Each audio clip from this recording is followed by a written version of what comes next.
Ça fait quelques personnes qui me posent la question, est-ce que c'est normal de pleurer en méditation? Est-ce que c'est typique?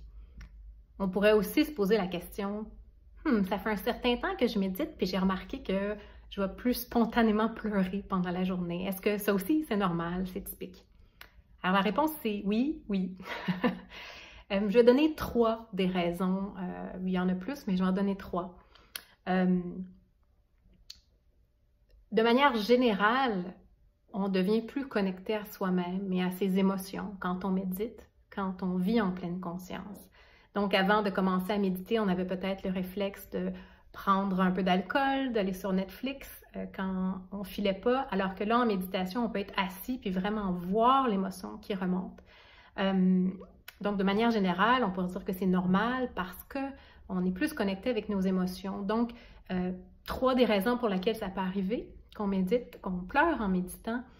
1, il s'est passé quelque chose récemment dans votre journée, dans votre semaine qui a causé de la tristesse, du désespoir, du découragement. Et là, vous rentrez pleinement en contact avec cette chose-là en méditation et donc vous pleurez.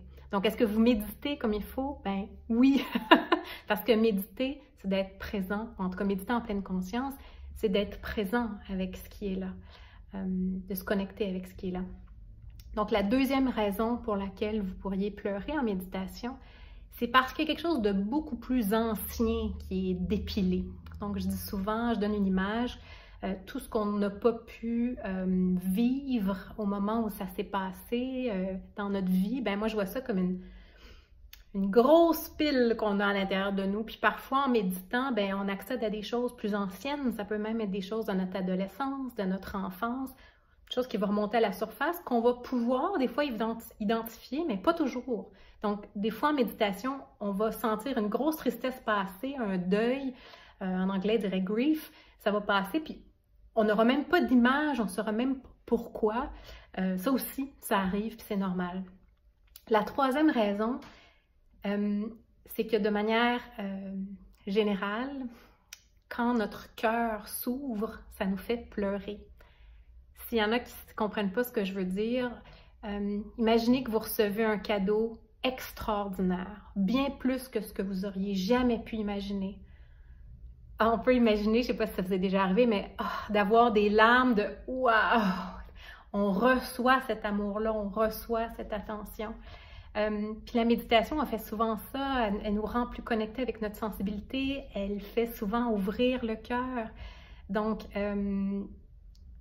et moi, chaque fois que mon cœur s'ouvre, chaque fois que mon cœur aime plus, mais surtout est capable de recevoir plus d'amour, est aimé plus que jamais, ça aussi, ça va me faire pleurer. Alors peut-être que c'est ça qui vous est arrivé aussi.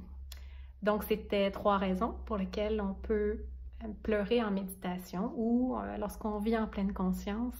Et donc, oui, c'est normal de pleurer et de manière générale, peut-être de se sentir plus sensible aussi, simplement parce qu'on est moins engourdi, plus connecté avec nos émotions. Voilà, c'est ce que je voulais partager avec vous aujourd'hui. Je m'appelle Laurence Méditation. Je m'appelle Laurence Mercier et je suis enseignante de méditation et conférencière. À la prochaine!